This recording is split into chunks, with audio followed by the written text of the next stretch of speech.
Gorman and Squire are like, well, the heat's not working. So we were like, okay.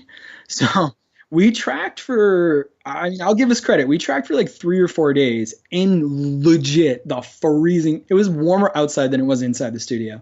It was brutal. It was brutal.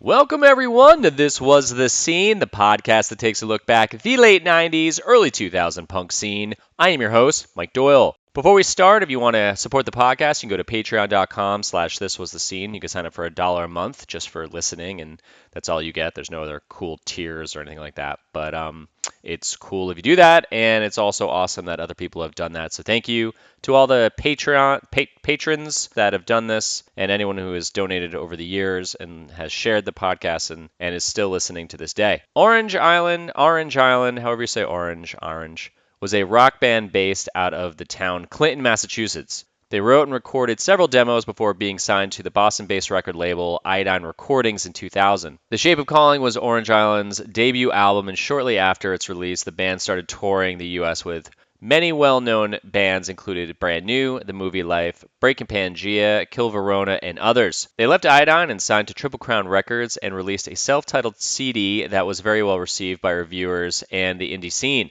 As you can see from the title, this is part 1 of 2. So this is the first time I've done this, but this was about a 3-hour conversation, and I've had 3 to 4 hour conversations in the past, but I decided that I wanted to try something different and split this up because Dave just had a bunch of fucking really cool stories. So the second half really gets into the stories. This is going to lead into that. A little bit of a cliffhanger at the end, spoiler alert, but next week is going to be part 2 where you're going to learn who he's talking about. Thank you to Casey Iodine, who's episode 134, if you want to go back and listen to his after you listen to this one, for connecting me to Dave, who I got on the Skype, and this is what we chat about. Working on a farm, going through a lot of bass players, Iodine Recordings, their album The Shape of Calling, working with Matt Squire, and a ton more. The list is bigger next week because he goes into all these crazy stories, but you'll just have to wait to hear the rest of it then. Iodine has just reissued and remastered Orange Island's debut EP, The Shape of Calling, digitally, and they are working on vinyl reissues of their later recordings due out in 2022. Lastly, another way you can support the podcast, if you want to, I have a comic that I do, a webcomic called Daily Bread. If you want to go follow that, you can do so. It's on Instagram under Your Daily Bread. Bread is spelled B-R-E-D, not the regular bread. I've been doing this comic every day for 4 years, and just, something else that I do if you want to go check it out. It's nothing to do with the punk scene, but I don't know, you might enjoy it. That's all I got to say about that, so let's dive in. Feel free to subscribe, leave a review, and share this with anyone who would love some punk rock nostalgia. With that said, let's get started. Casey has connected me to so many people, and I always forget sometimes in the intro to thank him. So I just want to thank him in the actual interview for connecting us because he was very adamant. Not adamant, but he was very excited about this one. But yeah, there's a lot of shit here, man. I mean, and I typically never do this, but there's like, obviously being in the band, want to talk about that. And then working with, Casey had said you worked with Matt Squire, who produced Take It Back Sunday, The Used Thrice, etc. Yeah, you'd said you'd roadied and were like a tech dude for Brand New and Hot Rod Circuit, and let's see what else. Like all the shit went wrong for you, which was Casey had said as well. Yeah, Orange Island was kind of a if it could go wrong, it went wrong type of band. And, a little bit of it certainly was self-inflicted at times, but a lot of it was just shit luck. Okay, so let's kind of go back, because there's so much to unpack there. So much to unpack. That's such a podcast fucking term. Yeah, let's go actually before that, and I was listening to an interview on another podcast recently, and I was kind of like, okay, how do other people do this? And these guys just talked for fucking.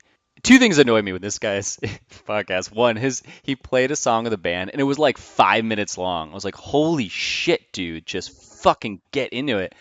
And then he really talked about shit that had nothing to do with that. So I went back and started looking at thinking about mine. I'm like, oh my God, I must do this. Because I try to think of things that would annoy the fuck out of me that I try not to do.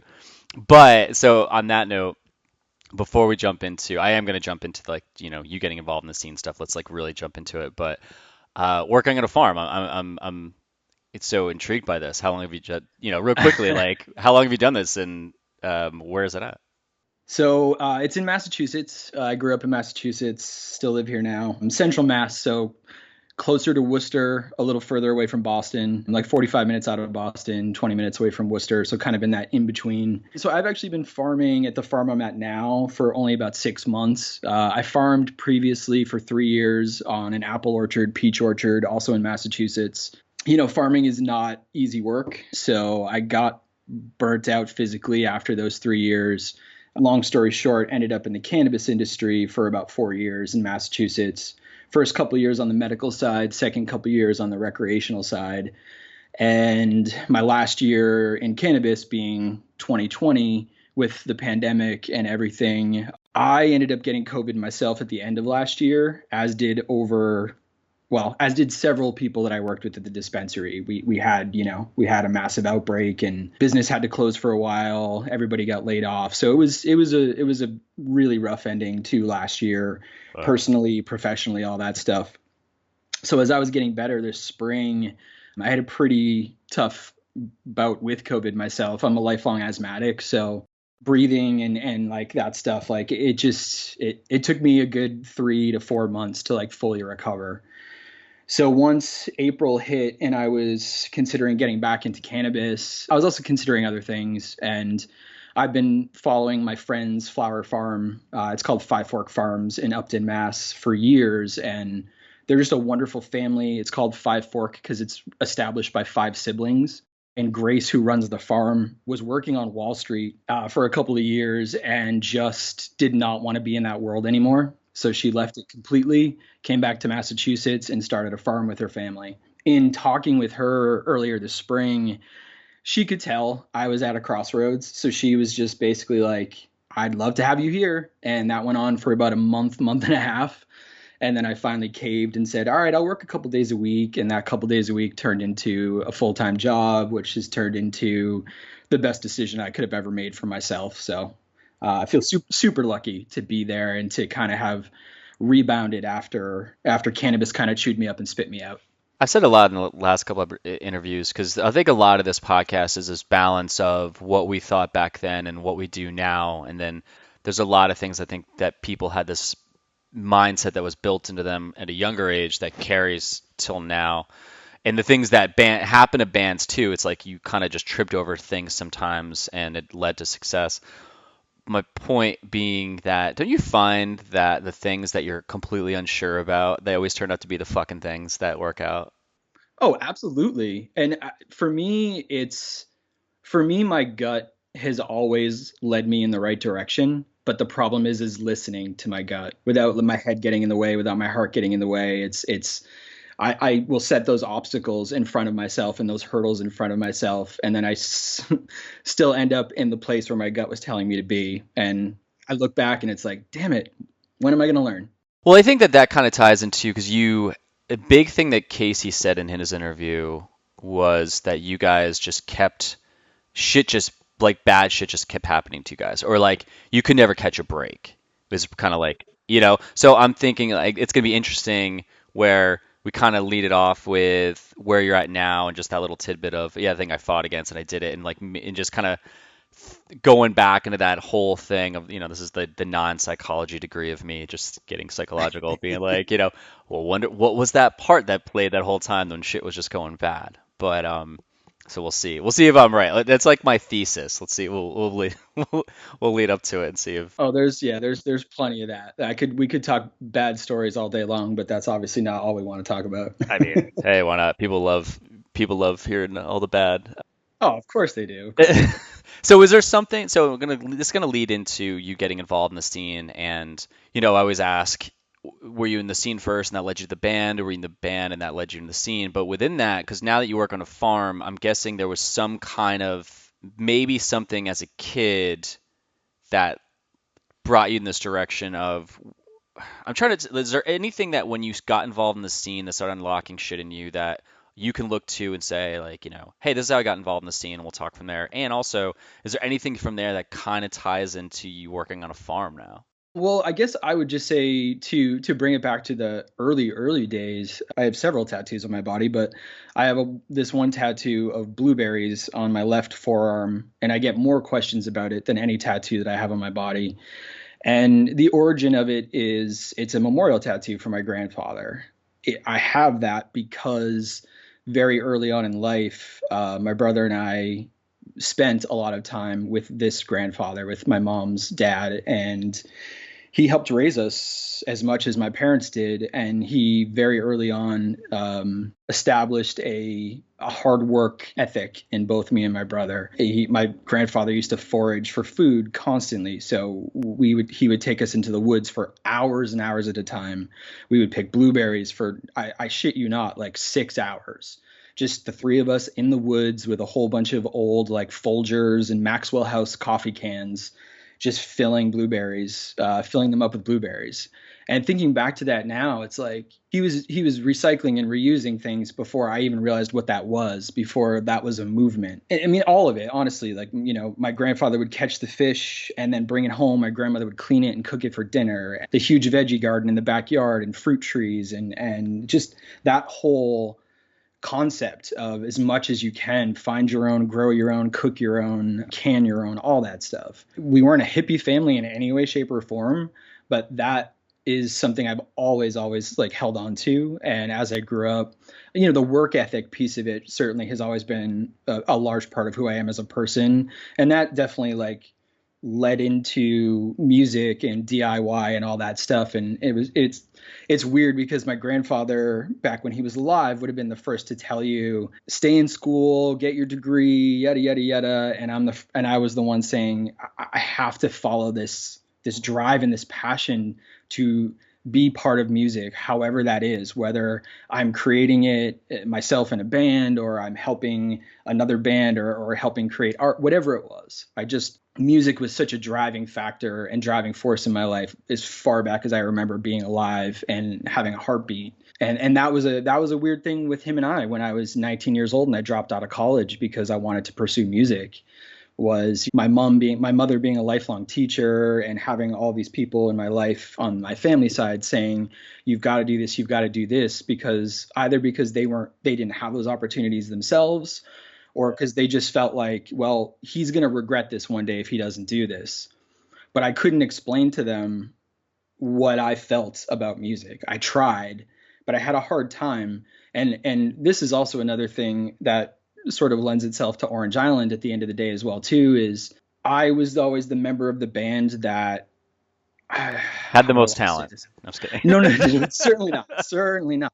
I was the one that kind of, I feel like, was the glue that held all the other pieces together. So from an editing standpoint, if you will, like, what's good, what's not good enough, what should be cut out, how should things be structured. I was kind of the bridge between Chuck and Brendan. Brendan being this insanely, supremely talented guitar player who just wrote these incredible riffs, but had a hard time piecing a song together.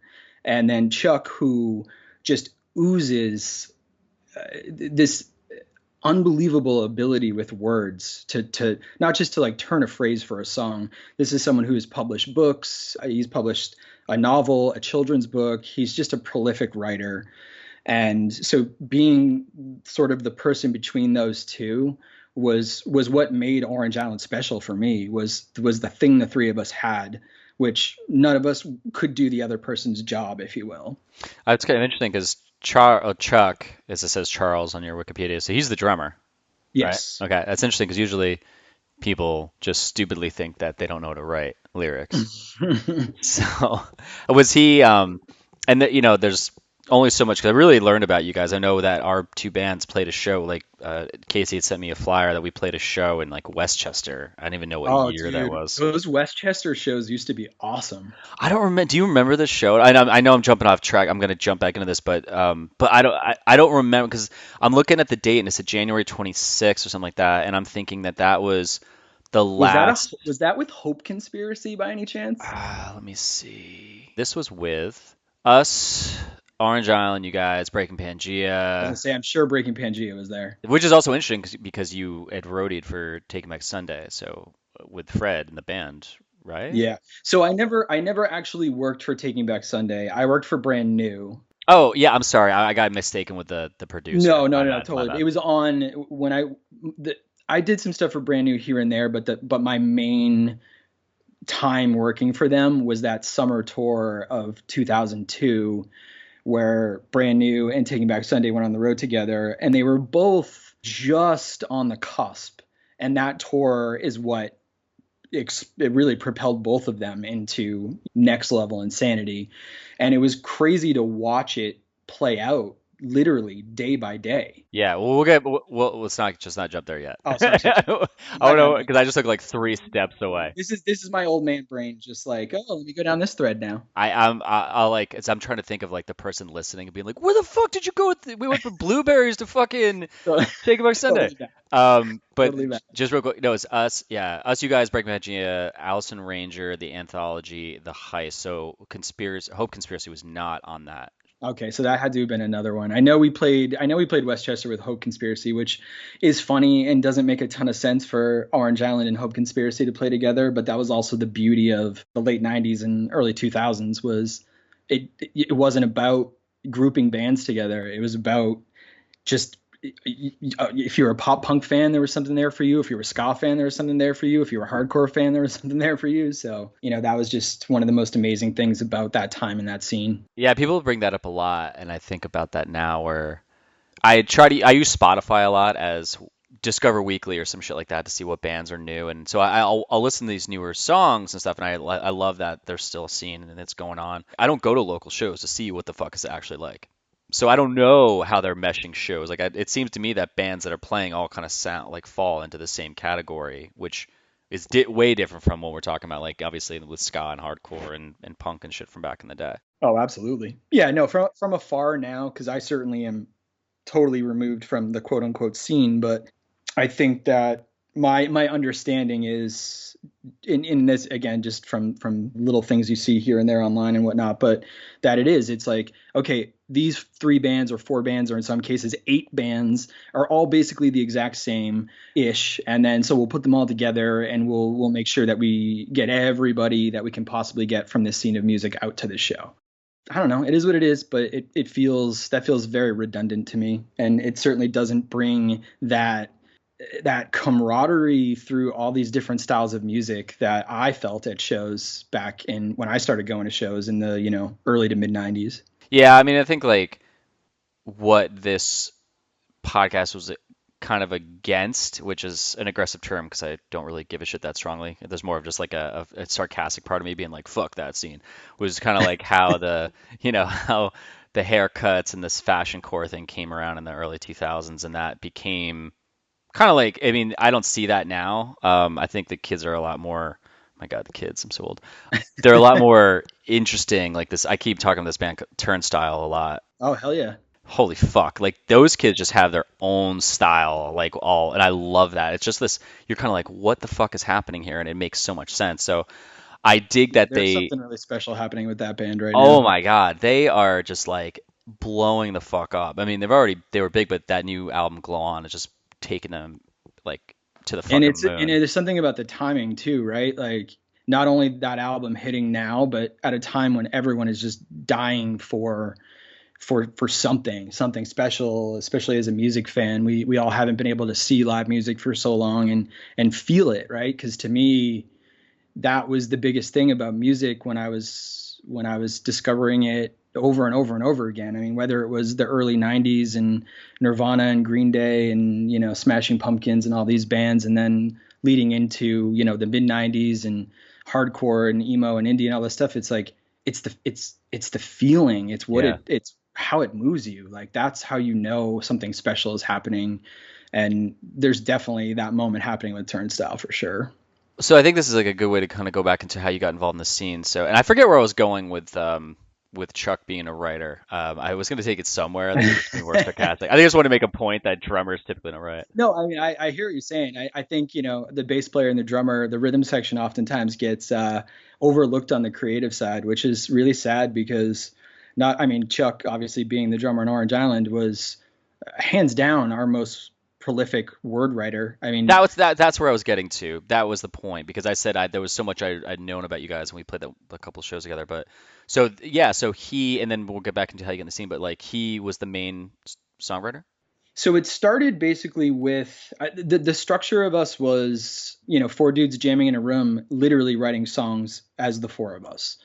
Bass players definitely came and went over time. So, and I don't want to knock any of our bass players because they all had good positive input. Dave, Jason, and Brian, as it says here on your Yeah, Wikipedia. Dave was our first, and he, after September 11th hit, he had a need to enlist, so he did. So that's how we lost Wow. him. Holy shit. We did. We went through about a handful of bass players over the years, but again, they all had their place and their time, and they all certainly contributed. So I don't want to knock the bass players in any way, shape, or form. I genuinely feel like the songwriting of Orange Island was about Chuck, Brendan, and myself, and that was sort of just how it went. The ideas were jammed upon in the early days, and then basically what would happen is Chuck and I would sit down with 4-track demo recordings of our jams and try to cut and paste songs together in a structure that we liked. And then I would usually like scat vocal melodies in the early days, and then Chuck and I would get together and try to write lyrics together. So talk about that when you were talking about the melodies and stuff. Like what? Give me kind of an example on how you do that.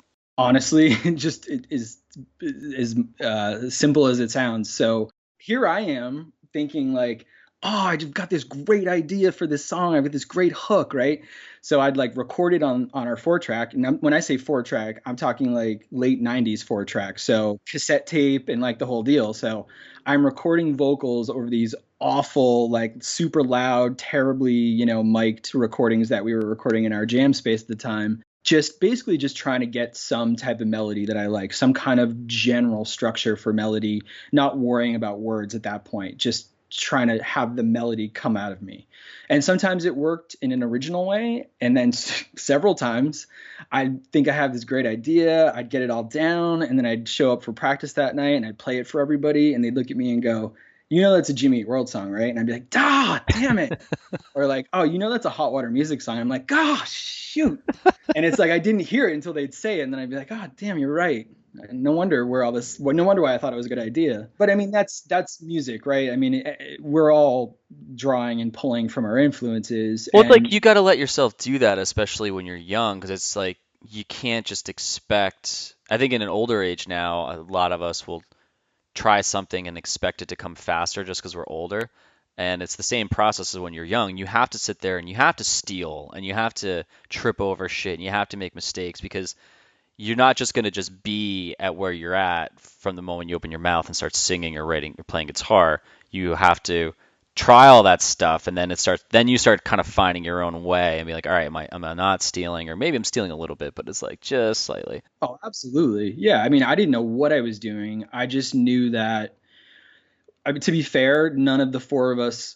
Well, back in the day, we used to say nobody wanted to sing, and I was the one that somehow could carry a tune just from singing loud in the car over whatever we were listening to.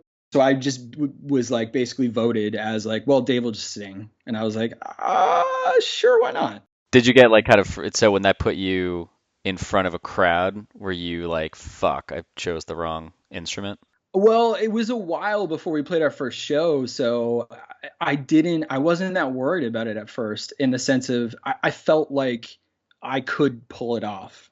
I didn't think that I didn't forget about great. I didn't even think I was decent in the beginning, but I still wanted to do it, I guess is my point. There again, not to be lame, but to go back to like the feel or the gut feeling, I just felt like was supposed to be the singer in our band. And I think everybody else in the band kind of felt that way too, or just maybe were too afraid to even consider it themselves. So I would say if anybody else wanted to do it, it was probably Chuck, our drummer, but he was like, I can't be the drummer and the singer. That makes no sense. And then, he would also be the first one to tell you that he can't really carry a tune. Which is actually, it's probably like the teenage bonus at that point is a guy getting up in front of the crowd. It's like when you're the singer, all our eyes are on you, good or bad, either way. And then afterwards, it's like people are coming up to you like if you're the chicks are coming up to you and you're like, oh fuck, this is a bonus I was not expecting. This is kind of It great. is weird. It is weird attention that you're not really ready for sure. And again, that doesn't matter whether you're playing in front of 10 people, 50 people, or 1,000 people. It's not to say that some people aren't attention whores, but I definitely didn't handle the attention all that well in the early days. It was awkward for me for sure. So like when you guys first started, or was this when you started to kind of pick up some steam and put some stuff out? More so when we first started. I very vividly remember our first show, which was August of '99. Damn. It was in Clinton, our hometown, in front of like literally everybody we knew, and then some. It was probably the biggest show we played for a year and a half. I would not look out. I would not look out into the crowd. I either looked down or I turned around and looked at my band when I wasn't singing directly into the mic. I was so nervous. And then once we started to play out in front of strangers, I feel like it got a little bit easier and I got a little more comfortable. I still wasn't confident in my ability as a singer, but I was confident in our ability as a band and the songs we were writing. Even again, it was early on, and looking back to those songs now, it's like, ooh boy. But I liked what we were doing. I was excited about what we were doing, and I thought we were onto something fun and cool and different than a lot of other bands were doing. And that's another thing about Orange Island that I feel like we never really fit into any specific bucket. At the end of the day, we were really a rock band that was, that liked heavy guitars, but liked groove and liked melody. We weren't trying to be catchy, but I definitely love pop music, and growing up on like the Police and Tom Petty and like hooks are important to me. I'm not talking about like Lady Gaga hooks per se or, whatever, but like hook and melody was always prevalent in music that I enjoyed as a child growing up. So I wanted to bring some of that to the band, and I just feel like we approached it in the way that was what was inside of us, as opposed to trying to be something like what else was going on in the scene, if that makes any sense. Yeah, like how did you guys stay on track with that? Um, that's a great question. I think we just didn't fucking care what anybody else said about us. Because we heard that a lot, like, oh, they're not a hardcore band, they're not a pop punk band, they're not a this band, they're not a that band. But nobody ever said what we were. And we had a hard time, honestly, categorizing ourselves as well. I think this was a problem for Casey early in the day. But I also go back to, what we were talking about a little while ago, which is growing up in the scene, or in my early days of going to shows, but way before my band started. I would see Cast Iron Hike, who is a band that is such a major influence because they came from the area that I grew up in, and they made this like heavy music. But Jake Brennan, their singer, he sang, he didn't scream, he didn't, what they weren't a hardcore band, but they were heavy, and it was cool, and there was this groove to it, and it was different. Same thing with like a band like Quicksand. Oh yeah. Quicksand obviously very early on was born out of that Revelation sort of hardcore world, and obviously Walter and all those guys, played in these legendary hardcore bands, but that's not what Quicksand was. Quicksand was this guitar rock groove, like cool thing, man, that nobody else was really doing at that time. And I'm not saying Orange Island was Quicksand or on that level, but I think that's probably, of all the bands we were emulating in the early days, that was who we wanted to be, or wanted to maybe, that was definitely sort of the footsteps that we wanted to follow in. Something that's like heavy and interesting but like with a singer, right? With some melody and some groove to it. Well, something about Quicksand is that that whole piece works as it's a very tough sound, not tough to swallow, like chew, tough to chew. Wait, chew to swallow. Wait, it's more like a tough, like aggressive. That's what I'm trying to think of. But his voice fits so well because it has that rasp to it, and he could like yell. But he yelled, it wasn't that like that growl shit that came later. Like there's certain screamo voices that I love, like Daryl from Glassjaw, the singer Oh from yeah. Coalesce. But then there's like some bands that became the screamo bands, like that. What the fuck was that band? Devil Wears Prada, where that guy's like, I Oh couldn't yeah, yeah, I yeah. couldn't stand that kid's voice. Um, This is the shit that gets me in trouble because I just talk shit about stuff I don't care about. But it was like a certain style I didn't like. But I mean, I know you're saying that there was those bands where there was that heavy sound. It's almost like Orange 9mm too, where there was this tough Dude, sound. that's a great reference right there. That's another band very early on. I would say in the early Orange Island days was a huge influence on us. And that, not to like divert completely here, but No, no. that takes me to a point of like for me growing up listening to like Tribe Called Quest, the Yeah. early Beastie Boys like Paul's Boutique and Check Your Head and stuff like that. It's hip hop, but it's different. There's like this jazz and this instruments being played, and I feel like there is some elements of that in an Orange 9mm in a Quicksand. Again, it's that kind of groove and that sort of syncopation with the vocal. Yeah. That was Yes. something that I always wanted to be able to attain, but to be perfectly honest, it didn't lend itself for me as a singer to do that. I tried over and over again to write things that I thought were in the vein of that, and there are some stuff, there was some, early on Orange Island stuff, specifically probably on our full length with Casey on Everything You Thought You Knew, where I was making attempts at times to do things like that, but it just never came across right for me and for the songs at the end of the day. So even if the song structure without vocals and melody maybe could lend itself to that sort of style, I couldn't pull it off, I guess is really what I'm driving at. My voice as an instrument at that point was not developed in any way, shape, or form. And I also didn't have the confidence in my voice at that point either, which I think are probably two of the biggest hurdles for me at that time for even trying to get to, emulate those types of singers. So let's talk about that. Because you guys formed in '98, and then that's what you had said. Yeah, it was basically it's a funny story. Like end of '98. So to go back to the 4 track that I was speaking of, we wrote and recorded all of our early songs. Chuck had gotten a 4 track for Christmas from his parents, and he called me. It was between like Christmas and New Year's, and was like, "Yo, I got this 4 track. Like I've been Brendan is actually Chuck's cousin. He's like Brendan and I have been." Writing some stuff, and I can't think of anybody else that I would want to sing or to be a part of this than you. Do you want to come by and like hear what we've been doing and just like check it out? And I was like, yeah, fuck yeah, of course. So I went over to his parents' basement, and Chuck was lucky that also that his dad played drums. His parents were always so supportive of us. We jammed in their basement for a solid year plus. And I mean, they put up with hours and hours of very loud music. He like showed me the 4 track. I had never really seen one before in person, really quickly showed me how it worked.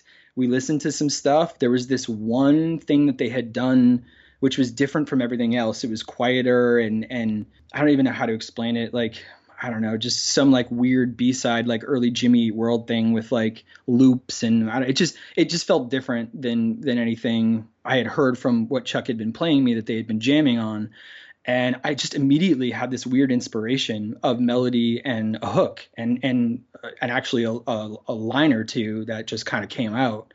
And so I was like, I think I need to record something. And he was like, yeah, let's do it.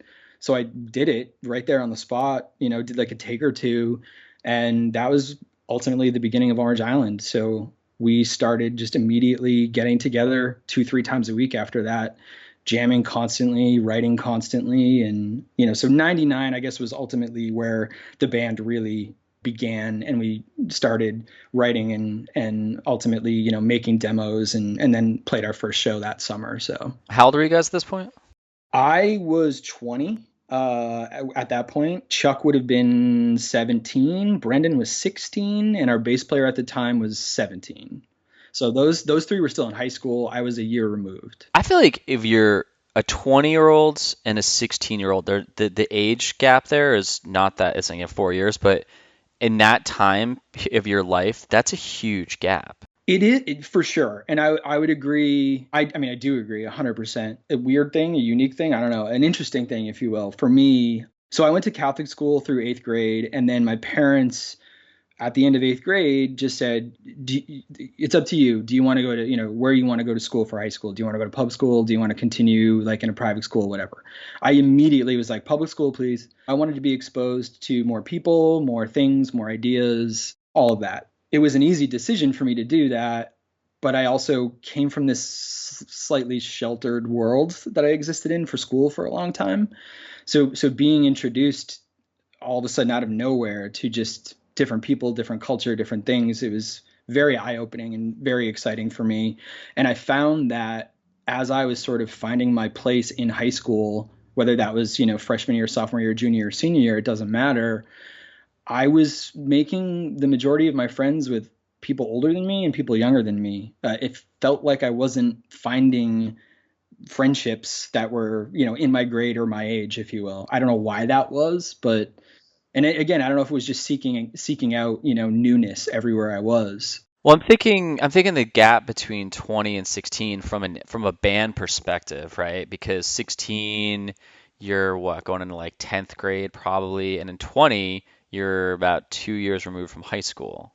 I was like a year. Yeah, when this happened, when we sat down and I recorded that first demo, I was a year and a half out of high school, and Brendan was in his sophomore year of high school. So it's like you got to think about between just where you're at in life, meaning in direction. If you're 16 years old and all you have is time, that in For high sure. school and in studying or you're not, whatever the fuck, you're in high school. You either studying or not studying. But like when you're 20, Girls, music, friends, yeah, party. exactly. It's like whatever your poison is. But at 20, it's kind of shit.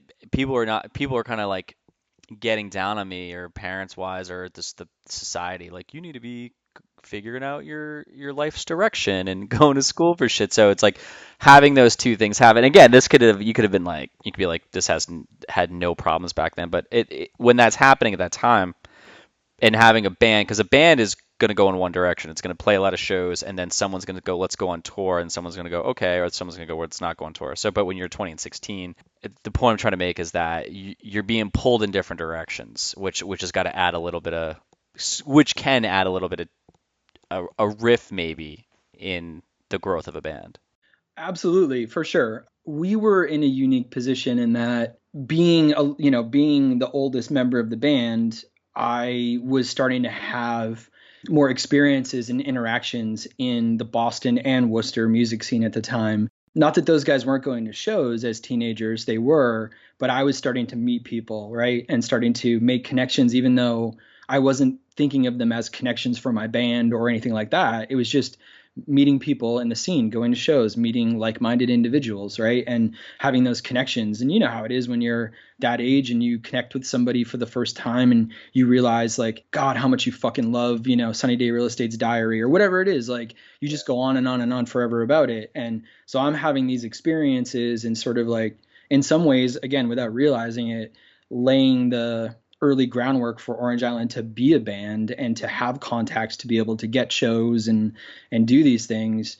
While then I'm going back to small town hometown Clinton, playing in Chuck's parents' basement and jamming with these guys, trying to actually make something that we're proud of, so that when we do start to play shows and we do start to really be a band for real, that we're proud of it and that we feel like we've got something worthwhile to kind of show to the world or bring to the 5 or 10 people that will show up in those first few shows. So I think that definitely lended itself for helping us along in the early days, if that makes sense. Totally. I could stay with that for like ever, but there's so much stuff that you've told me about I really want to get into. Sure, for sure. So how did this lead to you guys getting on Iodine? Casey had seen us play a show. I don't remember which show it was, to be honest, at this point. He had seen us play a show. He had heard about us a little bit here and there. At this point, this would have been early 2000. So again, we had played our first show in the summer of 99. We played shows here and there throughout the fall of 99, mostly in and around Massachusetts, wherever we could be the opener of a 6-band show or whatever. Because back in those days, obviously, it was PAVs and renting out this hall, someone's basement, and there were clubs as well. And we were lucky for sure between Worcester and Boston. Worcester, we had this venue called the Space, which I think you've heard a little bit about here and there from some people. I mean, I could literally talk to you about the Space for 3 hours. It was the most magical place. The bands that I saw in this art space collective with 100 people, maybe max 120 people for a sold out show. Hot Water Music, Jimmy Eat World, The Promise Ring, Elliot, Bane, Saves the Day. I mean, literally, I could go on and on forever. So lucky to have had that going on at the time when discovering music and having it just wash all over me all the time. But also in the beginning of my bands, in the early days of Orange Island, to be going to those shows on the regular, making those connections, meeting those people. It just afforded us more opportunities early on when we were starting to try to get on shows. Like, oh yeah, we'll throw your band on this 5-band bill at Mass Art. That was another place, Mass Art in Boston, the design school. They put on shows there. I want to say it was Ben Sisto used to put on shows there, and they were amazing shows. Like we opened for Cave In there. We played with Piebald there. We played with Breaking Pangaea there several times. The Strider, all these bands, right? Those things don't exist anymore, at least as far as I know, or at least they didn't for a long time. So I definitely feel lucky in the area that we were in, and even in Boston, where, well, I know I just spoke about Boston in terms of mass art, but like a club like the Middle East in Boston, which you may or may not have heard of or played at before, they had a downstairs venue and an upstairs venue, right? The downstairs venue was definitely for your bigger, like 400, 500 capacity type place. Upstairs, I think, was like maybe 150 max cap, but like they would do shows on Monday nights, Tuesday nights, Wednesday nights, and maybe there were 40 or 50 people there, but there were 40 or 50 people there. And Mahmood, who booked there forever and I think might still book there now, he just gave people opportunities. You didn't have to have cred or scene points or know so-and-so and so-and-so. Opportunities were there, and we just tried to take advantage of as many as we could. And as I started to see how this was sort of playing out, then it was like the business or management side of me started to kind of, I guess, open his eyes to like, oh, this is how this all works, right? We make connections. We get on shows, we show up to the show, we act as professional as we can, and we'll get more opportunities by doing that. It's funny, the whole Middle East thing. I think I've probably said this before, but we got a chance to play there with Drexel. Yeah, Drexel. We played there with them. I believe it was them. My mind just like is fucking shot these days. But that was like one of the coolest shows because it was downstairs and the place was packed. And that was one of those where I felt the same way playing there as I did for playing Fireside. Yeah, or like just California in general, like show up in California. California, I was completely disappointed by. After we played there, I was like, these kids are fucking jaded. Well, dude, I'll tell you right now, I'm jealous of you. So Orange Island never got to play downstairs at the Middle East, and that was always a bummer for me. Oh, really? I mean, we played upstairs. I can't even count how many times, but it just never worked out where we ended up on a show downstairs. We were lucky enough in our last couple of years as a band to play shows in front of audiences that would have sold out downstairs Middle East 2 or 3 times over, thanks to some of the friends that took us out. But yeah, it's just timing or whatever never worked out where we got to play downstairs. So here's a quick aside. In April of 1998, in the same night, saw Radiohead play at what was then called the Centrum in Worcester, which is now the DCU Center, so the arena in downtown Worcester. I saw Radiohead play on the OK Computer tour. We left, I think the curfew was like 10 o'clock, so the whole show was like spiritualized open. They were on at like 7 while people were still just like getting there. Radiohead went on at 8, played for like 2 hours, one of the most ridiculous experiences of my life. Yeah. And then that night, Elliott Smith was headlining Middle East downstairs. Wasn't going on until like 12:15 was his set time. So we bolted out of Worcester, drove to Boston, and watched Elliott Smith play a show that night. Holy so shit. In the same night, I got to see Radiohead and Elliott Smith play, which honestly still gives me goosebumps right now. Dude, it was absolute magic. Absolute magic.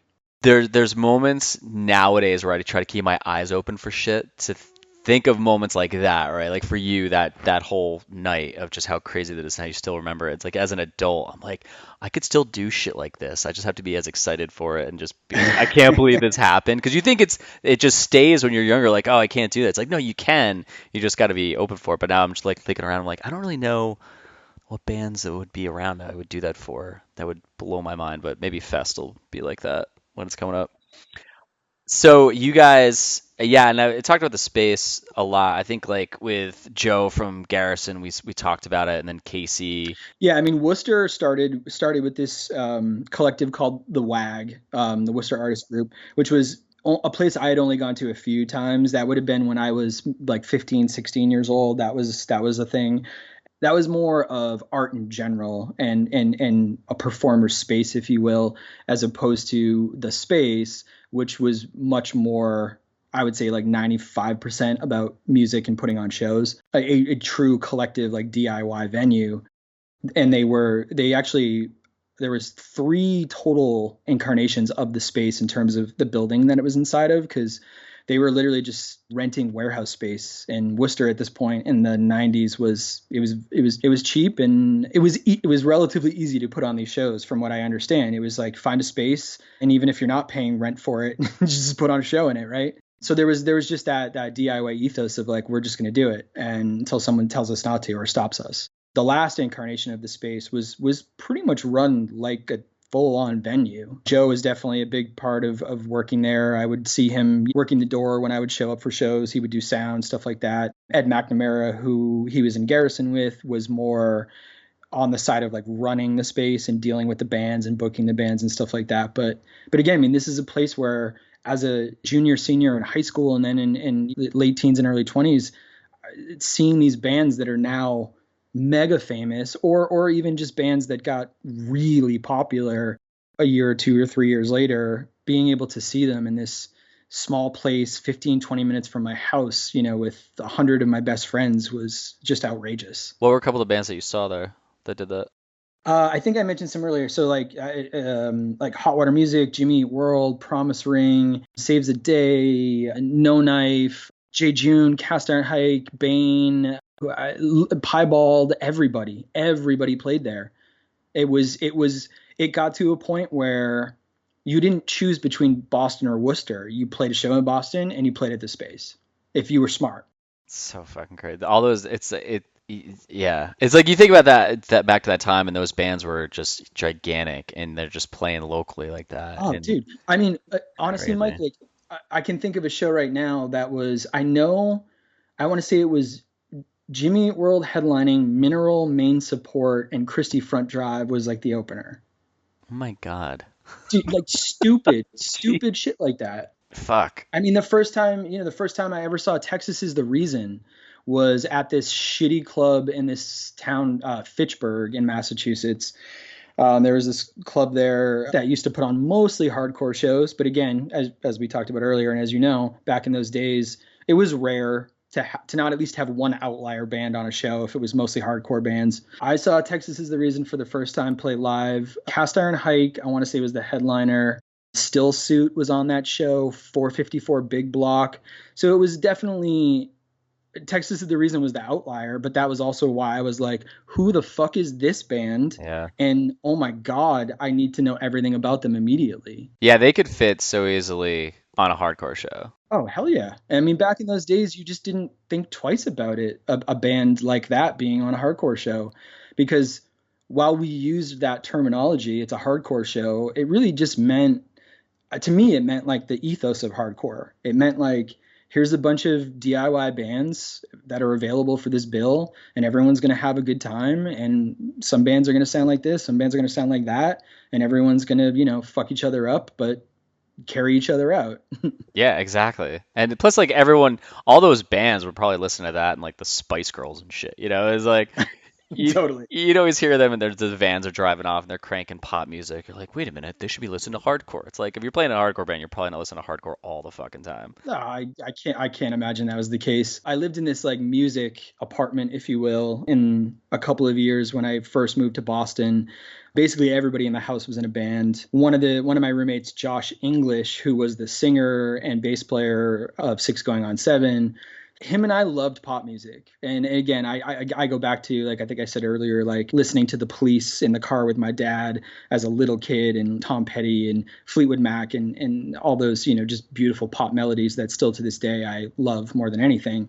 I definitely felt like there was a period of time when I was early on getting into hardcore and punk rock and all this stuff where I was a little embarrassed to even like have a conversation with somebody about being into pop music. And then I met Josh, who, and this goes back to me saying earlier about having friends older and younger. Josh was probably about 3, 4, maybe 5 years older than me when we first became friends and started living together in Boston. Josh was one of these people that just oozes music, right? Like he'd be like walking around our apartment, like cooking ramen, and I mean like not fancy ramen, like shitty ramen out of a package, with maybe maybe his bass strapped around him or an acoustic guitar, or even maybe he's just humming melodies. And I'd be like, "What is that?" And he's like, "I don't know, it's just coming out." And I was like, "Oh God, I'm so jealous." And so Josh and I became fast friends, living together. And one night I was probably drunk and was like, Josh, I love pop music and I'm not embarrassed by it. And I don't care who. Josh and I started watching like TRL together in the afternoons. He's like, dude, fucking pop music is great. Like, you appreciate it for what it is, right? And if you like it, you like it. You shouldn't be embarrassed by it. That's I guess ultimately the point I'm driving at. But Yeah, there was someone I talked to recently, and they said, it's funny, we showed up to this punk thing with no rules, and all of a sudden there was all these rules. mhm. Yeah, I posted a question on Facebook, my personal page, like a year or two ago, and I said, "All right, guilty pleasures, pop songs," and the thing just flooded with people like Taylor Swift and like Post Malone and shit. I'm like, "Oh fuck yeah, I listen to this stuff." Listen, I still to this day, and I mean, there's millions of them for me, but like "Teenage Dream" by Katy Perry, to me, that's one of the greatest pop songs written in the last 25 Oh years. yeah, yeah. That anything she put out at that time was like Oh, incredible. dude, that was a fucking banger, and that was when she was with Russell Brand. Like, if that was the inspiration for that song, love it, love it. So I want to get into all of like the shit that went wrong with you guys, but before I did that, like you guys put out everything you thought you knew on Iodine. So what like was there any stories out of that process of recording or that stand out to you or anything like that? Well, I mean, first and foremost would have been the fact that we were recording. So Casey had set us up to record at God City, which is Kurt Ballou from Converge's studio. We had, all right, I guess to rewind a teeny bit, when we first started doing demos before the first EP even came out, before Everything You Thought You Knew, which was Shape of Calling, which was the first thing we did for Casey, we were lucky enough very early on. This would have been a 99, late 99. My friend Mike Porman, or I should say our friend as a band, Mike Porman, who I'm sure you've heard his name several times. He was the bass player. He was the drummer in Hot Rod Circuit for If It's Cool Records, Sorry About Tomorrow. I would say he was in Hot Rod when they were, to me, the best incarnation of Hot Rod. And Mike is he's one of those people in the scene everybody knows, and he's one of the sweetest people on the planet. He had gone to Emerson for college, which is a great like art college in Boston, and recording arts, production, all that stuff. They had a college radio station, WERS 88.9, which is still to me one of the best college independent radio stations that exists. But they 88.9 was open to everybody playing, and especially anybody local, and they had their local music spotlight shows. But Mike worked there after he went to college there, and he worked, in the on the audio engineer production side. So he could bank like studio time and use it however he wanted.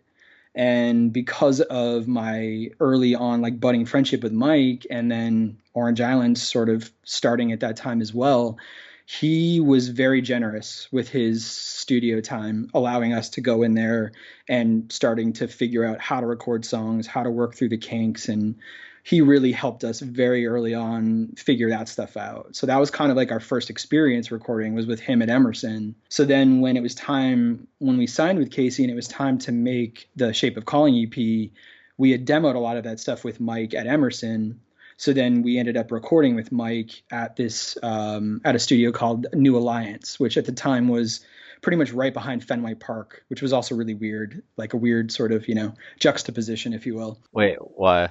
I guess back then, the music scene and sports to me felt very, maybe not so in Boston, if you will, but like in general, it felt to me like it was like music versus jocks. I personally never felt that way, but it definitely felt to me like that was a prevalent sort of vibe in the scene at that time. I would say that was the majority of it, but I'd say two teams where that wasn't an issue. I'd say even three, even though I fucking hate the Yankees, would be the Yankees.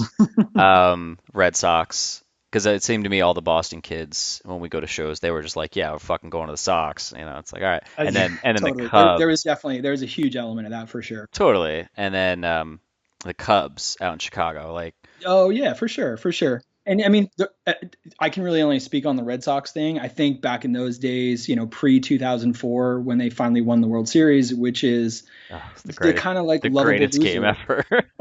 ever. You can like this team because they suck and they lose all the time. Like it's okay. Yeah, and then they spanked the Yankees doing it, which was so amazing to see. Listen, man, I'm not gonna lie. I was lucky enough in the year 2004. My brother had just gotten his first like real job. He's 4.5 years older than me, and he bought 2 season tickets in the bleachers at Fenway Park going into the 2004 season. So I got to be there to watch the comeback happen. I got to see the World Series games. It's still to this day one of my favorite memories on the sports Oh side of life. my God, Dude, that's like amazing. I was there for that game when they came back against the Yankees. Like I Jesus it's Christ. wild stuff. Yeah, but I digress. Yeah, sorry, we won't talk about the Red Sox story. My buddy Rob will be listening to this. He's a diehard Yankees fan, and he knows way more about the Yankees than I do about like the Red Sox and shit. And he's probably like, "Fuck you" to me. Hey, listen, I'll say right back to him. In 2003, Aaron Boone just destroyed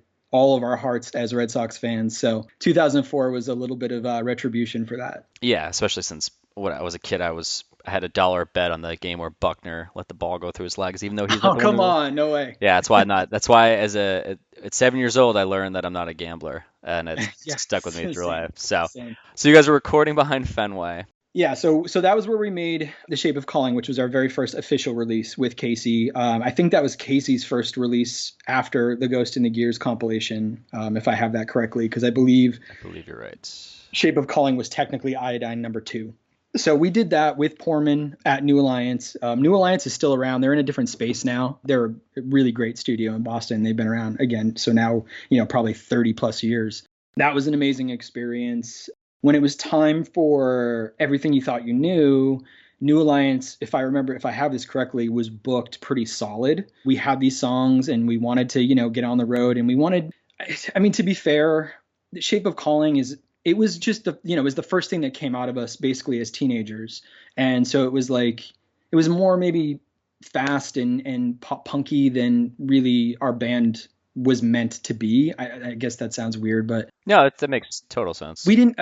The ultimate, I guess, truth of it is we were just trying to figure out how to play our instruments, and it was easier to play fast songs than it was to try to find that groove and to really structure a song in a way where a true musician who knows their instrument well, can kind of own that song. So that first release just felt like, okay, this is basically the best we can do. So let's just do it, and we'll do it quick, and it'll be this like, ball of energy. Everything You Thought You Knew definitely has some of that, but it was the time where we were trying to become more of what we ultimately were aiming to be, which is, again, ultimately a rock band that's groove oriented in the vein of like a Quicksand kind of vibe. So that was sort of what we were always kind of driving for. Everything You Thought You Knew was a pivotal point, because not only was it our first full length and we had more than, a handful of days to record it, it was also the first time that we introduced Matt Squire to the picture. I had known Matt from playing in bands around the Boston area. He played in this band with one of my friends, Brian McTurnan, who is a legendary producer, and he sings for the band Be Well. He sang for Battery, Oh Ashes, all yeah, these bands. yeah. B Will's really good.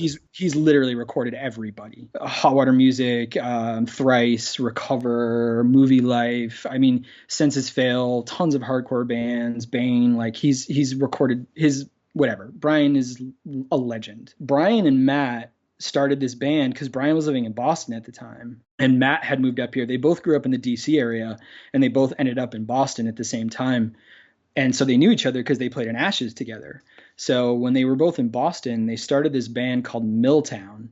if I guess if Orange Island, if I could narrow down Orange Island, who we aspired to be musically in one band, it would be Milltown. And most people will never know this band, has never heard this band because they existed for maybe a year and a half. I think they only actually had one physical release on Hydra Head, which is a pretty legendary Boston label. It was one of those things where it was like this supremely talented group of five guys all got together and great, like 3 minute rock, just perfect, like rock radio, like almost like the Cars, but like a little bit heavier. These songs were just pouring out of them. And they had major labels all over them immediately. They signed to a major label. They got in the studio with a big time producer, and it all just fell apart. So as quickly as it started, it fell apart. So we had known Matt from seeing Milltown play around Boston and just being in love with this band and these just incredibly perfect melodic riffs that Matt and Brian were writing. And so Brian was at that point, I guess I would say, a little out of reach for us in terms of working with us on our album. But Matt at that point, to my knowledge, hadn't been working on the production side with any bands. So I just happened to see him at a show. It was about, I don't want to say maybe 4 or 5 days before we were going to start recording Everything You Thought You Knew. And I pulled him aside at a show and I was like, hey, we're getting in the studio at God City with Portman. We'd love for you to come by.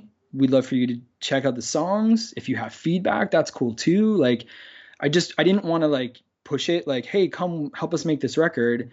I just wanted to basically say like, hey, come check this out, feel it out. If it's something you want to be a part of, great. If you just want to come and hang out in the studio for a day, that's cool too.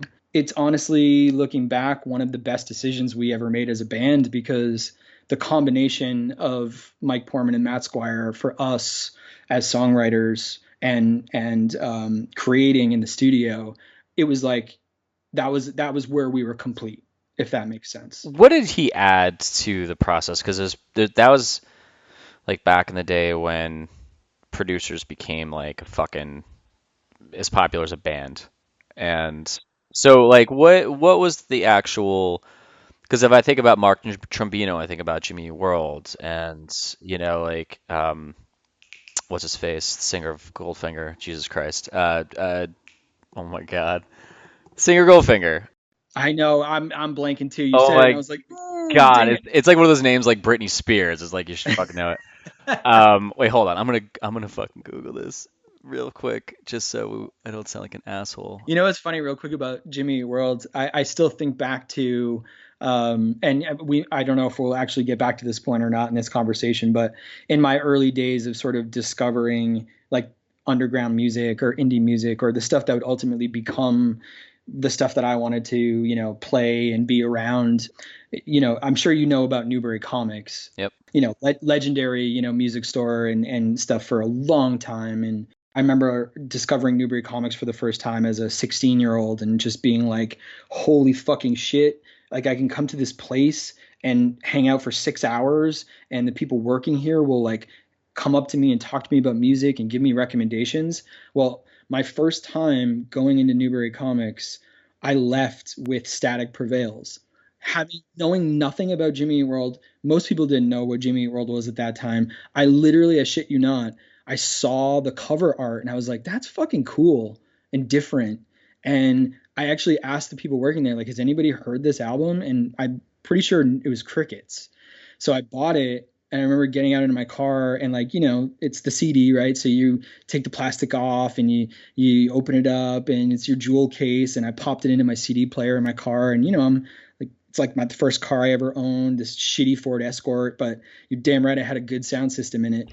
I put Static Prevails on and I don't think it came out of my CD player for like 2 months. Oh, I bet. I was like, what the fuck is this? And how do I find more music like this? Oh, totally. I mean, that guitar riff, like the down, down, down, down, down, Oh, down, dude, down. Like, forever. what? And then the way the drums and everything come in and like that second bar, like, come on. I feel like you must have been, and John Feldman's the name, by the way. Ah, there you go. Yep, yep, yep. You know what's fucked up about that is I should have gotten that because of Fred Feldman. Oh yeah, Triple Crown. Yeah, yeah. I'm gonna jump back in the Jimmy World thing. This is the time where producers were like rock star, we were like the bands. So I want to ask like what Matt did for you guys, but before that, to the Jimmy Eat World thing, you must have been even, you know how people get, I mean, not you know how, people get fucking super, what's the word? Protective of our music back then. It's like, oh, we knew them at this point and at this point. You must have been even more pissed off when they got big because you're like, I knew them based on their fucking cover art. Like, no one told Well, me about them. Newbury Comics didn't know where they fuck were. I am that in tune to knowing awesomeness because I bought it based on the cover art, and now look at them. but I genuinely don't think that that was who I was or how I took it. Oh, I totally I would have been like that. I've been like, fuck all of you.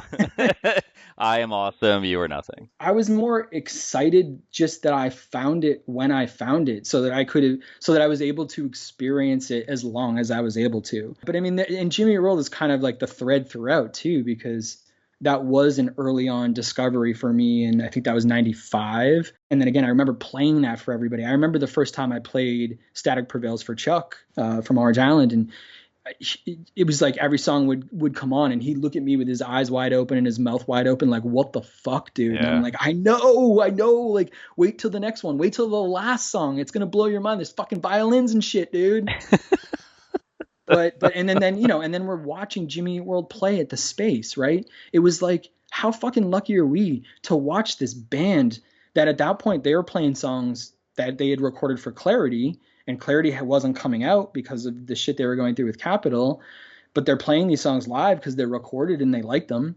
So we're seeing this band with like 100 of our friends in this art space in Worcester, fucking Massachusetts. I knew then, like, these guys are going to be huge. They just have to be. What they're doing and what they're writing, it's just magic, and just had to catch fire, right? Like, That kind of goes to the point with like Matt. Like, so you think about that record and Mark Trombino, and people be like, "Oh man, he was probably the force that helped that record pull that sound out," right? So there was something about producers back in the day that would do that. So like with Matt, with you guys, because then he goes on. I mean, I had his Wikipedia page open. It's fucking stupid. He's got like Ariana Grande, yeah, Ariana well, Grande. yeah. When he ultimately moved to LA, he definitely got more into that side of the industry for sure. I want to say that he got more on like the artist development side, because I think he worked with her way before the music career of Ariana Grande started. He started working with her, I believe, when she was just on like the Disney Channel show that she was on, which, forgive me, I forget what it was called. Yeah, that's right. I just fucked her name up But anyway. So he got on that like artist development side, and definitely was doing that stuff for a while, and then he started to get back more into regular, band kind of stuff. So to jump ahead just a teeny bit, he helped us make the Triple Crown full length, which is a self-titled album for Orange Island. And we were still working with Portman as well at that point. Squire literally, we finished tracking the self-titled, and then we had a break before we were going to mix it, because we recorded the majority of our tracks for the self-titled Triple Crown full length in Boston at a studio which at the time was known as Fort Apache, run by this guy Paul Coldry, who's recorded like stupid amounts of bands, Radiohead being one of them, just to drop a name. And then it ultimately was called Camp Street, and that name change, oddly enough, just happened while we were recording, which was sort of weird. But so we recorded like some of the early on tracks there. Then we had a little break in time just because of scheduling. I think we had some shows as well. And then we picked up and finished the recording of that album and ultimately mixed it down in DC at Salad Days, which is Brian McTurnan's studio. And what I'm getting at is, when we finished mixing the Triple Crown full length, I think Matt had one day off, and then he went into the studio with Panic at the Disco and made a Fever You Can't Sweat Out with them. Legit. I remember Squire like texting me, or I guess at this point it was probably all phone calls, to be fair. Whatever it was, I was in, Squire and I were back in those days communicating pretty regularly, whether it was about band stuff or not. And, I just remember talking to him during that time, and he was just like, dude, this band I'm recording right now, like, this shit is wild. Like, I don't even know what to, like, he was like, I don't even know how to explain it. I just know it's going to be something. He knew, and I'm sure they knew, like, there was something there, right? And that is like, it's like something for me that I always go back to. We talked about Jimmy Eat World, but for me a big moment was Saves the Day. So and this kind of all ties into Newbury Comics and everything too. When I actually ultimately got a job at Newbury Comics in 97, 98, and I was working there at the time with Aaron Bedard, who was in Bane, and all these other people that were also influential in the whole music scene and stuff. But I remember going into work one day, and Aaron was like, "Yo, you've got to check this band out, Saves the Day. I think you're gonna love them. They kind of have this Lifetime vibe, and like they're just doing this thing that like nobody else is doing, and like there's just this magic there, right?" And I remember him playing me the demo after after work, and I was like, "Oh, I need this," and he was like, "I can't give it to you. Like no one can have this," and I was like, "Oh no." And then Saves the Day came up and played either, I just want to say, one of their first like 3 shows in Worcester with Bane at the Space. And so here's Saves the Day, super young, in theory shouldn't fit in with the world of Bane and hardcore, yet everybody there was welcoming and open, and open arms, like received them and what they were doing. And then Saves the Day obviously very quickly just sort of took off. But the first proper tour they did, I believe, was with Bane. Like they went out on a tour supporting fucking Bane. Jesus. And like I'll never forget seeing Saves the Day in those early days. And it's just, again, it's like that magic was there, and you just knew something special was happening. And it's like you knew it was going to catch on like wildfire. So then when it started happening, it just wasn't a surprise to me. But I just felt lucky, and I felt, and this is where I'm, I guess, trying to bring it all back to, is like I felt lucky to just be around it and experience it. And whether it was the first show, the 5th show, the 10th show, it didn't matter, or the first demo or the first album. It was, I just felt lucky. And I don't know, like I had, like, this was my winning the lottery. Like I get to be alive at this time when this thing that means so much to me, all, music and creative, and just being part of like a kind creative scene, it's all happening around me. And I can't imagine that this was happening 10 years ago, 20 years ago, is going to happen 10, 20 years from now. So I just really look on that time as just being lucky to be alive at that time. So I think that's a really good way to kind of segue into this part of where if it could go wrong, it usually did for Orange Island, as you wrote, because you see all this stuff happening around you. It's something you want to be a part of. You're a part of it, but there's also your part when you're a band and you're seeing success of other bands, or people are catching fire, and there's some bands just don't, and just for whatever reason. But it sounds like the list of stuff you gave me, it's just like it was a little bit worse, not worse where it was dire, but it was definitely off where it felt like you guys, I could see where trying to move forward as a band, the universe is just like punching you in the fucking dick the whole time. So like, well, let's kind of go into some of that stuff. Like an easy way to get there, to bridge what we were just talking about, is so Squire working with us on the first thing that we did with him, and Portman being Everything You Thought You Knew. So we book our time at God City. I want to say it was definitely like full on winter. Let's just call it January, if you will. So we get there. I think we like loaded all our equipment in. We did some just some like quick pre-pro, if you will, just like jamming out some stuff on some of the newer tracks that we hadn't really solidified yet. And then the next day was going to be like full on tracking day one of drums. Well, we show up the next day, and I shit you not, it's like 42 degrees in the studio. And we're like, what the fuck's going on? And Portman and Squire are like, well, the heat's not working. So we were like, okay. So we tracked for, Fuck. I mean, I'll give us credit. We tracked for like 3 or 4 days in legit the freezing. It was warmer outside than it was inside the studio. It was brutal. It was brutal. I mean, that's awful. I mean, A, for hitting the drums and having that ricochet in your hands, the sticks, Yeah. and then also trying to like play your guitar on metal strings. Just for anyone who doesn't play an instrument, that shit is like, at least when you're playing, you can kind of warm up, and I'm sure you probably did, but that sucks. Yeah, it was not conducive to the experience we were hoping to Oh have. my God. The interesting thing though is, we pivoted like we always did. We actually ended up in Matt Squire's bedroom in his apartment at the time, where he had a makeshift studio. It was one of those things where, again, so this is, I will say that Orange Island had plenty of bad luck, but then we also had moments like this where we just happened to know a Matt Squire in our little music scene. He happened to come up from Maryland at the exact time that we were existing. we were like, yo, dude, we love your band. We love what you're doing musically. We would love for you to come check out what we're doing. Again, whether it's just to hang or whether it's to be involved, you decide. And then immediately, like day one, he was in. He was like, yeah, I want, like, I don't even remember it being a conversation. It was just like he showed up and then he never went home, right? And we were like, fuck yeah, like cool. Like, and the nice thing about it was Poorman, not that Poorman didn't help us on the production side, because he definitely did, but Poorman was much more, I would say, a help for us on the engineering side of it. And as a drummer himself, was great at getting those sounds and getting and sort of that side of it.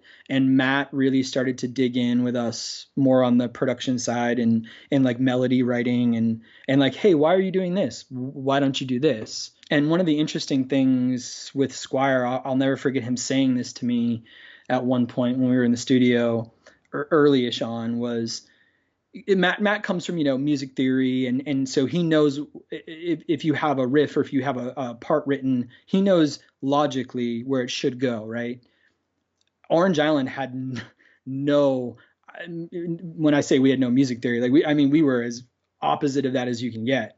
If someone said, hey, play this chord, we'd be like, what? What fret? And we're on it. And I remember him saying to me at one point, one of the things I love working about with your band so much is you don't do what you're supposed to. And that's exciting for me because it makes me question things, but it also makes me go, oh, how do I take this band that doesn't fit in this mold, help them, refine some things, but allow them to keep what makes them them. And Matt was the one that was the best at that for us, like finding that way to get the most out of us on the production side and on the songwriting side, while still allowing us to be us. And we had our moments where he wanted one thing, we wanted another, and sometimes we'd compromise, sometimes one would win, sometimes the other would win. And I mean, to me, that's how any good relationship should go with your producer, right?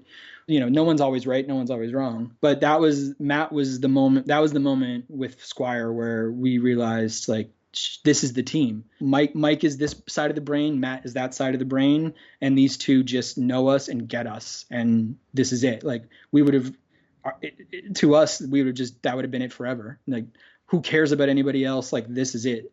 These are the people that get us, understand us, and pull the best out of us. I never got to work, and I'm not putting this on me, but I was always kind of, I don't know if I was jealous or not jealous. We never had a producer for our records. We just had the person who recorded us who acted as a producer, but it was kind of like, yeah, do what you guys want. But like, there was people they were brought in as like their name. They were like, all right, that we're a team effort here. And so like we recorded at Portrait Studios with Chris Badami, and we kind of went in there, and Chris was more like, hey, I run the studio, but we never, and because technically he produced it, but, and like John DeClario from Nada recording, like, so it was more like, I saw them as like engineers who kind of gave us some, like, hey, what do you think of, maybe try this, but it was never like, try it with this guitar, or let's put the amp here and things like that. So I felt that could really, I mean, it obviously did really make a difference when a producer stepped in and they had, like, with Matt, like having that theory and then letting you guys run with it to have that balance, but then also being like, this song that guitar should sound like this maybe because this is what you think you're trying to get out of that song, so like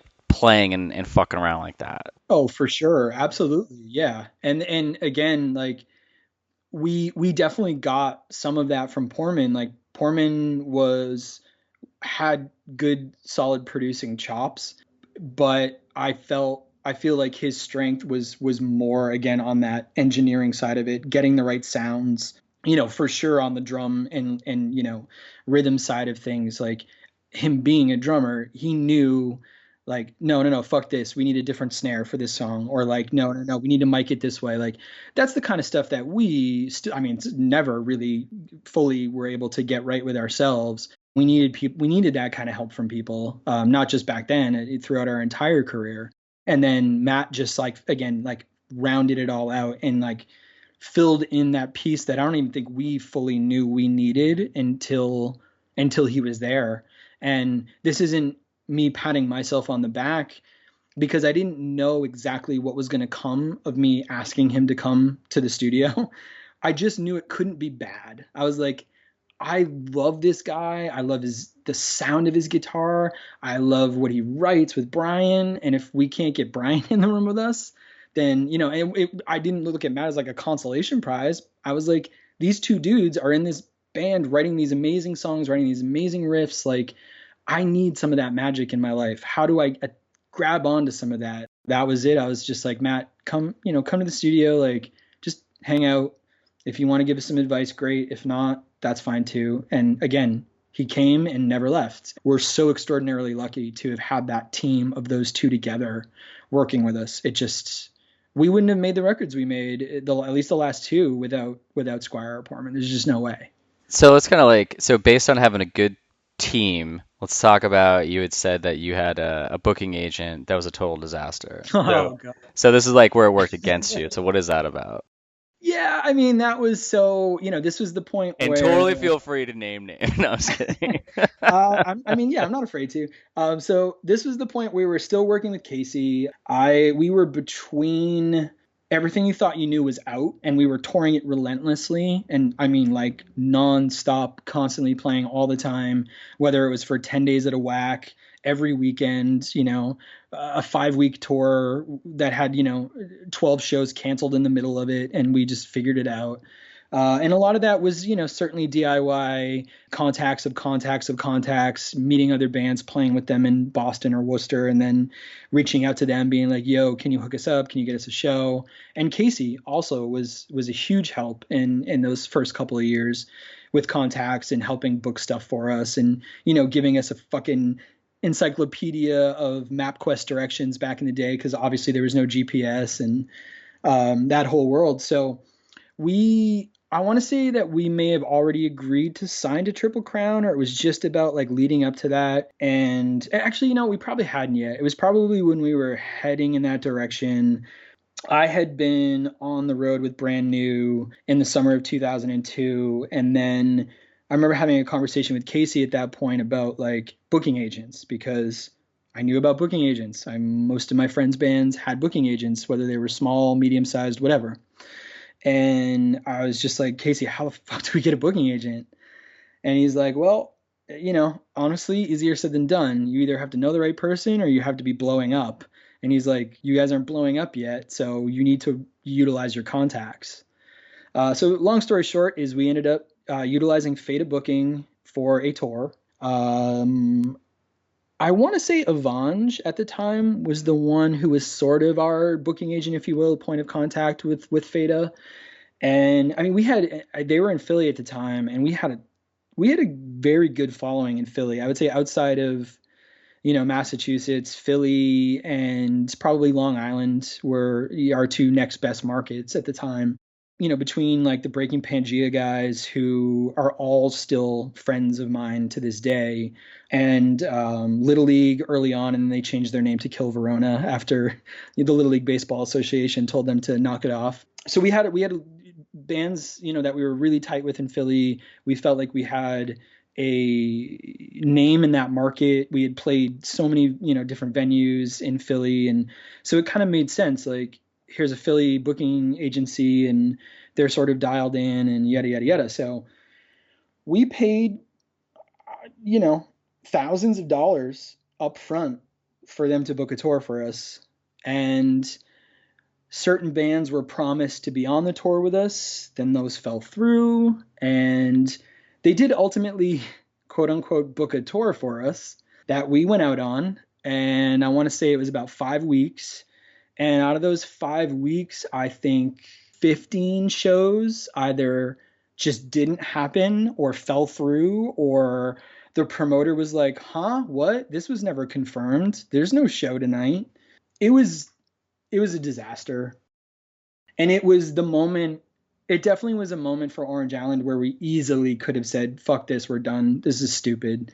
Like, why are we a band? Nobody cares. Like, it was a serious blow at that point, because the thing was kind of presented to us as, all right, like, we know who you are. We know who you're connected with. We'll do you this favor. We'll book you this tour.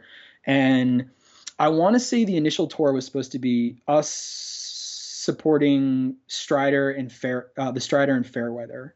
Okay. And my memory is hazy, but I'm pretty sure that's what the tour was supposed to be. And we did, we played shows with both those bands back in the day, several shows with both those bands back in the day. And we did play some shows on that quote unquote tour with them, but it just wasn't a true tour. Like it was sort of billed to us as it was supposed to be. And we took that as like, okay, here's our opportunity. We're going to go out. We're going to fucking crush it. We're going to bring it every night. We're still going to be like our partying selves that people know us for, but we're not going to be unprofessional. We're going to, this is it. This is like a turning point for us. And then to have it just so unceremoniously just fail. We definitely came home with our tail between our legs and kind of had to take a breath before we figured out how to move forward next. Make sure you tune in next week for part 2 of Dave's interview, where we unveil who this booking agency is, and Dave talks about a whole bunch of crazy shit that happened to this band. So check it out then.